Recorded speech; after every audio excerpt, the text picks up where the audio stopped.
Hello and welcome to Croke Park on the eve of the BKT URC Final between Leinster and the Bulls. My name's Ruaidhri O'Connor. I'm joined by Cian, Tracey and a very special guest, the URC trophy, back on Irish soil, and Leinster are hoping it's going to stay here with a win over the Bulls. Their first final in the BKT URC, the Bulls in their third final in 4 years. Cian, Tracey, the place looks amazing. We're expecting more than 40,000 here today. That's what ticket sales are looking like. Forecast doesn't look like it's going to be as nice as it is right now, but that might suit the Bulls. But how are you feeling about this final? Well, first of all, I think we should talk about the trophies. My first time being this close to it. It's very unique, isn't it? I don't think there's too many trophies in probably world sport that look like this. I think you can't fit beer in there, isn't that a key part of the design? There's a hole in the middle. Probably shouldn't touch it. Don't know how many Leinster players will be getting stuck into beer, given that 12 of them are heading into Lions camp on Sunday, but they'll be hoping obviously for a reason to celebrate. Look, what a stunning stadium, obviously.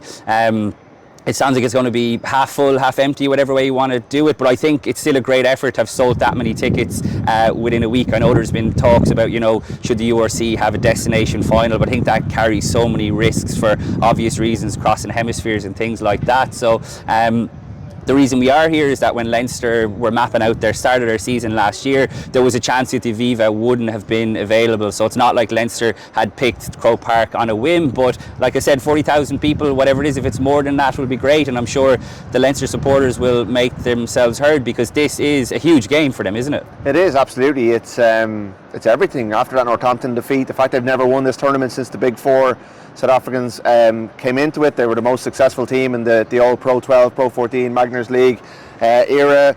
They have been denied by the Bulls twice at the semi-final stage. They've also lost the semi-final to Munster famously, but this is their only focus at the moment, and as a result they are the favourites. They're 10-point favourites. They have all the resources. They're at home. And the Bulls, Jake Mike made the point earlier in the week that they did get to fly first, business class coming over on Sunday. They've had a full week here. They should be ready, and they're a very confident big team. They've built this up from a good way out, and I think a lot of their strengths marry up very well from their point of view with Leinster's weaknesses. Let's talk about the Leinster team. Gary Ringrose fit, Josh van der Fleer fit. As you wrote in today's paper, 2 out of 4 ain't bad. Tyke Furlong and Hugo Keenan don't make it.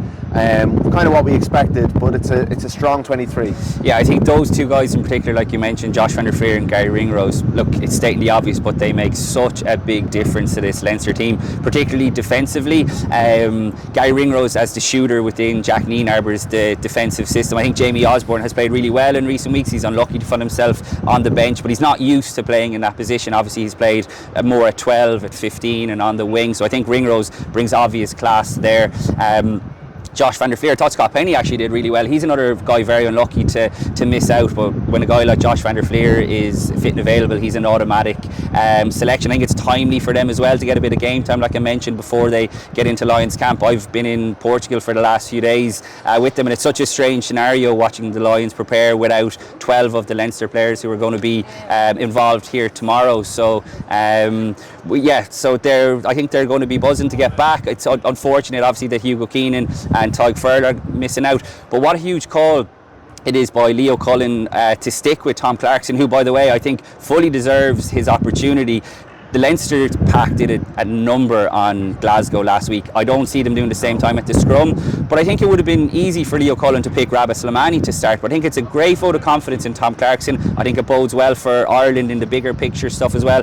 Great to have Slimani to come off the bench. So what about Jimmy O'Brien at fullback? He's another foreign pick. He struggled last year in the semi-final. You consider Jamie Osborne started at fullback against the Springboks in I thought they would go last him summer, and Jimmy O'Brien didn't make that. I can't remember if he was injured or not, but he has had an injury hit season. I got the sense that maybe Jack Nienarber's not the biggest fan of Jimmy O'Brien. He hasn't been in the 23 for a lot of big games, but he earned it last week, much like Thomas Clarkson. But at the same time, if the weather is coming down tomorrow night, I've seen him play fullback and struggle under those high balls before. He was rock solid last week. Their aerial game was brilliant last weekend, but you'd expect the Bulls to be a much bigger test. And even just looking at the surface out there, the firmness of it, they're going to love scrummaging on that pitch. And with the forecast being a bit slippery, a bit wet, I know it wasn't great for that Glasgow game with a couple of squalls that came down. I would expect them to test, if there's drop balls, those scrums are going to be so challenging for Thomas Clarkson. If he comes through this unscathed, he is locked in now as Leinster's reserve tight head going forward. I know they have Slimani next year, but like and also with Ireland, it's just with the Lions away, both tight heads away with the Lions, it advances his cause so much further. And you're right, it gives them great comfort. Talk us about the Bulls team. We're going to hopefully hear from Ulrich Louw, one of their injured Springbok back rows, a little bit later. Cameron Hannigan misses out. He was brilliant in that semi-final last year, and they're also missing Steenkamp as well, the prop, Gerhard Steenkamp. But they still have incredible power, depth, skill. I'm really looking forward to see Willie Leroux here, a guy kind of evergreen, such a great, classy player. Like they've got such great strengths to match up against this Leinster team. Well, they're bringing Marco van Staden back into the back row. Like Hannigan, I think is probably been maybe the best young player in the league this season. He looks like he's going to be a future Springboks number 8 for a long time to come. Really unfortunate for him, but when you're bringing a guy like Marco van Staden into the back row, obviously they've got the experience of Marcel Kitsia as well, so I think Sam Prendergast can expect a lot of heavy traffic down his channel. And look, obviously we focus a lot on the Bulls' strengths, the scrum, the aerial game, but I think if Leinster kind of forget about their other strengths, because not a lot of focus, as you mentioned Willie Leroux rightly, but their two wingers have pace to burn, Sebastian Clerk and Canan Moody, who I'm a huge fan of. A bit like Jamie Osborne, he's kind of shifted around the back line. He's played a bit of centre, I think he's played a bit of 15 maybe as well, but I think he's exceptional on the wing. He's great in the air, and in a one-on-one race I think he'll be looking to get after James Lowe. So Tommy O'Brien I think will have his hands full with Sebastian Clerk as well, but he's been one of Leinster's best players this season when he's played. So I think as a matchup,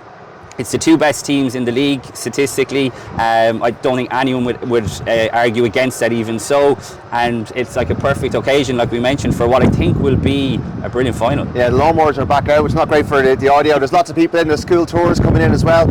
I was out with the Bulls earlier this week speaking to Jake White, who, World Cup winning coach in charge of them. He'll set the tone so well. They've been talking about this game from 4 or 5 months out. They said if you're good enough to beat Leinster, you're good enough to win the URC. The death of Cornell Hendricks, it's a massive motivating factor for them. They are coming here with a cause. Like everyone's talking about Leinster's trophy drought, but having lost 2 finals, one at home to Glasgow last year, that they'll go, well hang on, travel wasn't an issue for them, so it's no excuse for us, and B, they have as much cause. They're a Super Rugby giant. They regularly tussle with the Crusaders as one of the most successful teams in Super Rugby, so they'll have no fear of coming and playing Leinster, and I'm really fascinated by their mindset. Maybe let's hear from Ulrich Louw now and just hear from the Bulls camp about what they're thinking about today's game. So now we're delighted to be joined. We've moved around positions. Me and Cian are feeling a little bit smaller because we've got a Vodacom Bulls, a Springbok lock. Ulrich Louw has joined us. Ulrich, maybe you must be here feeling a little bit left out. You'd love to be out there playing tomorrow, but the mindset in this Bulls camp coming to Dublin, you've been here before, you've won, not to this stadium, but you've won knockout rugby in Dublin a couple of years ago. What's the mindset like amongst your teammates? Yeah, I think we were a bit younger as a squad when we came here first time and second year around. I think there's a lot of leaders and experience in the team this year around, so I think there's a good energy. The camp doesn't feel that tense, so no, we're really excited to see what happens tomorrow. It's been a long season, it's been a very successful season. The top 2 teams on the ladder, so the 2 best teams, the pride of South Africa against the pride of Ireland in a huge stadium. But it seems like the pressure is all on Leinster, and Jake, when we spoke to him on Tuesday, he's very good, he's very experienced, he's good at projecting that. Do you get that sense that your guys feel like it's a huge opportunity, but that they're obviously under pressure to win to some degree, but that they want to come and enjoy themselves as well? 100%. I think there's obviously a bit more pressure on our home team, and the history of the URC has proven that. I think one home team has won the final in all 3. Is it 4? I think this is the 4th. Yeah. 4, in all 3 of them. So no, I think there's a bit of relaxation in the camp.